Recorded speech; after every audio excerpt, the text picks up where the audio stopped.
Dame chance, ¿no? Tengo permiso de...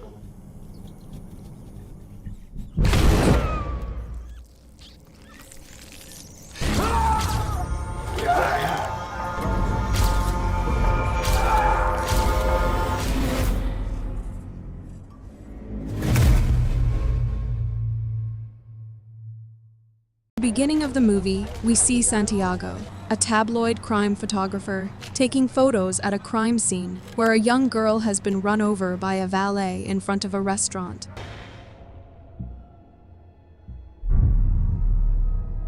The next day, Marcela wakes Santiago up and tells him she's heading to work. She then asks if he'd like to go out for dinner that night. Initially, Santiago says he can't because he's still working on his photos. But when Marcela insists, he agrees and says he'll pick her up by 8. Later, while taking his dog Zombie for a walk, Santiago receives an email stating that his photographs are striking, but they are not what they seek to promote. When Santiago arrives at his office, he discovers that his photo in the tabloid has been cropped and the headline changed.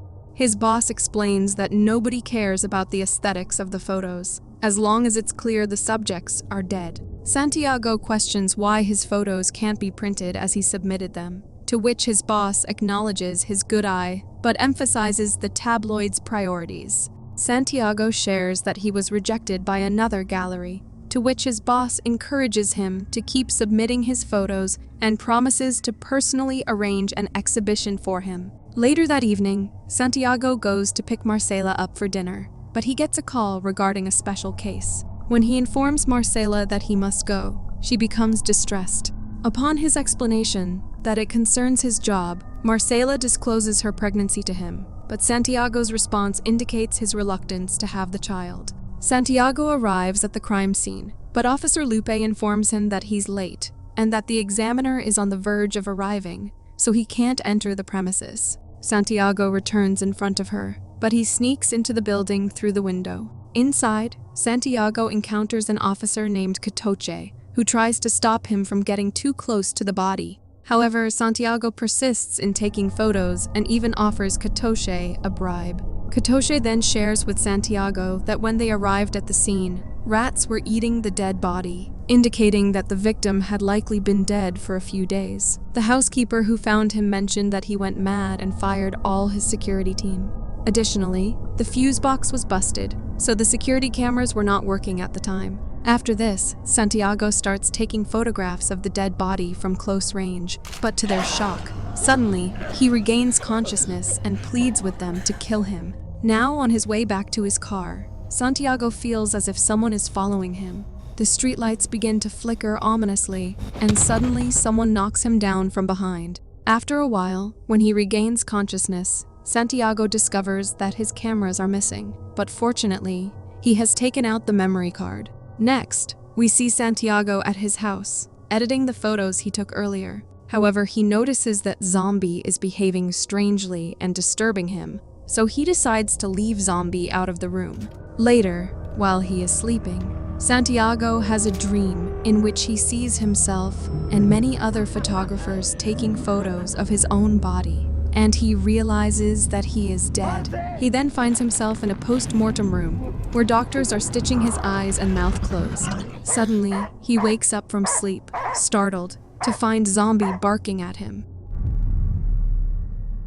Later, Santiago comes across Marcela's pregnancy ultrasound, but he becomes concerned when his nose starts to bleed. Later, Santiago visits another crime scene with the officers, and while he clicks pictures, the officer informs him that the victim was stabbed several times before being dumped at the location. Undeterred, Santiago starts taking photos of the dead body from close range, but the stench becomes overwhelming, causing both officers to step out from the scene.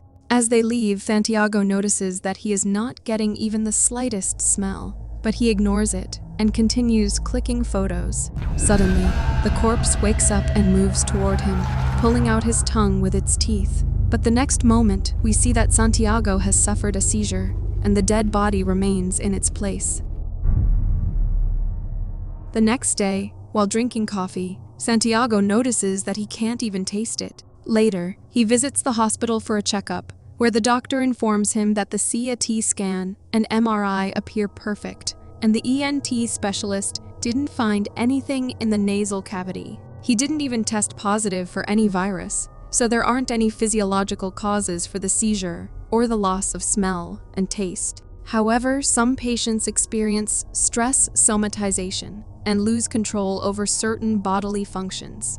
Now, when Santiago returns home, he notices Zombie looking for something under a cabinet. As he tries to pull him back, Zombie suddenly attacks and bites his arm, prompting Santiago to lock him in a room. Later, Santiago searches about the loss of smell and taste over the internet, where he learns that it can happen by coming into contact with someone infected. Santiago considers the possibility that he might have been infected by Senator Cortez, so he searches about him and discovers that he has been admitted to the ICU of Moscati Hospital. Santiago immediately reaches the hospital disguised as a doctor, where after seeing Senator Cortez's report, he realizes that his symptoms are the same as his own. Later that night, while Santiago is trying to sleep, he hears some noise, and to his horror, he sees that rats have eaten his feet, but it turns out to be a nightmare. He goes out to have a drink, but then Zombie starts barking, causing Santiago to drop the bottle. Santiago goes to the door to calm Zombie, but when he turns back, he sees blood on the ground. Upon checking his leg, he finds a piece of glass stuck in it, but he doesn't feel any pain. Then, he notices something under the cabinet, and when he takes it out, it's a toad with stitched eyes and a mouth. The next day, Santiago meets with Katoshi and Lupe and shows them the toad he found in his house. Katoshi tells him to get it off the table, stating that it's witchcraft, but Santiago insists that he doesn't believe in such things. However, when Katoshi asks Santiago if strange things have been happening to him that he can't explain, Santiago becomes concerned, but Katoshi reassures him that he knows someone who can help. Santiago visits the psychic named Lenore and explains that he lost his sense of smell and can't taste food. He also shows her the toad he found in his house. Lenore hands him a pair of scissors and asks him to open it. Santiago complies, and she instructs him to take out what's inside it. Inside the toad, Santiago finds a note that reads, "Your life will be in darkness." Lenore tells him that someone cursed him and that he has interfered with someone he shouldn't have. Santiago asks if she can cleanse him, to which Lenore responds that he needs a lot more than that, and that she can't help him as his fate is sealed. However, she mentions that there is someone who can help him, though it will cost him 100,000 pesos. She then asks Santiago to close his eyes, and after a while, when she instructs him to open them, he finds that she is placing a burning cigar on his chest, but he doesn't feel any sensation from it. Lenore explains that it's a very dark curse, and that he only has 2 days left to live. So if he wants to survive, they need to act quickly. She hands Santiago a list of items to bring tonight and informs him that he will need to make a sacrifice in exchange for his life. Santiago sells his cameras to get the money, and then he goes to a shop to buy the items from the list. He then returns home, where he mixes some pills into meat and feeds it to Zombie. Next, we see that Santiago is in the middle of a forest with Leonor and some other people who are preparing for a ritual, and they have also kept Zombie locked in a cage. After a while, the ritual grows increasingly intense, and the elderly shaman performs an action on Santiago. Subsequently, Santiago's demonic form emerges, and he begins laughing loudly. Strange visions flood his mind, featuring Marcela, and his scream brings everyone to a halt. Following this, Shaman hands him a knife before departing, leaving Santiago alone with Zombie. In a bid to save his own life, Santiago slits Zombie's throat and sacrifices it. Subsequently, Shaman bathes Santiago in Zombie's blood, and after some time, the ritual is completed. The following morning, Lenore informs him that they have successfully halted the curse, yet emphasizes that what he has lost is forever gone. Later, he awakens in his room to a strange noise disturbing him. Hastily, he rushes to the washroom and alerts Marcela that there is something inside his ear. Marcela inspects his ear and takes out an insect from within it. He then confides everything to Marcela, but she insists on taking him to the hospital, expressing the need for him to see a psychologist. In an attempt to convince her, he retrieves a knife from the kitchen and cuts his arm, asserting that he can't feel anything. Desperate, he seeks out Lenore, who informs him that Shaman suffered a heart attack immediately after Santiago's departure. Santiago tells her that the previous attempt didn't work and that he is now deaf. In response, Lenore regretfully informs him that there is nothing more she can do and advises him to return home and utilize his time wisely. Upon returning home, Santiago examines the photo he took at Senator Cortez's house and is horrified to discover a faded human figure within it.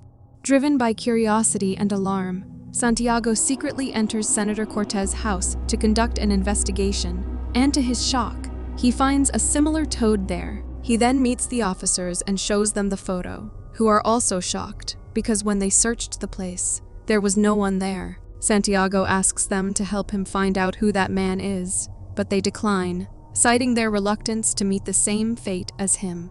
Santiago returns to his car to review the article about Senator Cortez in his tabloid, and to his surprise, he discovers that Senator Elena Castellanos has seized an opportunity to advance in light of Cortez's hospitalization.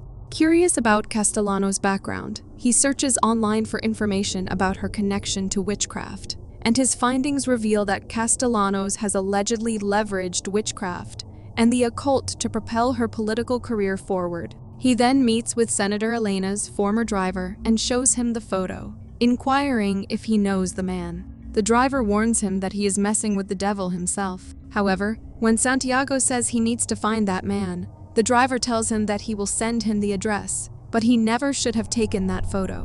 While searching for the address provided by the driver, Santiago arrives at a peculiar building nestled in the middle of the forest. Upon entering, he is immediately struck by the sight of numerous rats confined within a cage. Undeterred, he moves forward and discovers witchcraft items spread throughout the room, and then his attention is drawn to one wall adorned with photographs of various individuals, including a photo of Senator Cortez. His gaze then locks onto a voodoo doll with his own photo pasted on it.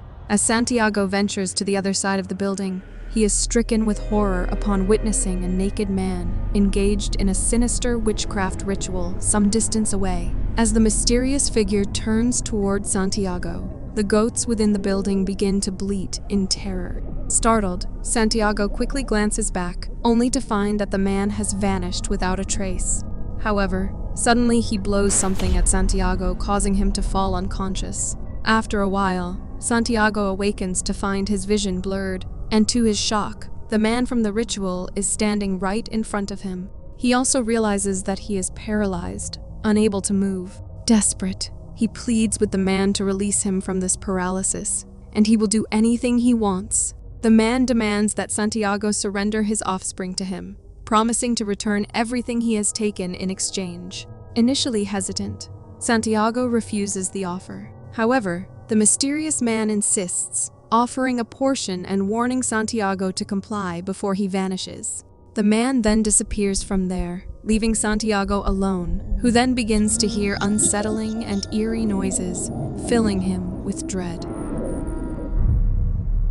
The following day, Santiago returns home, now completely deaf and with blurred vision. He prepares tea and adds the potion to one of the cups. After a while, Marcela emerges from the bathroom and appears concerned upon seeing his condition and glad to see him home.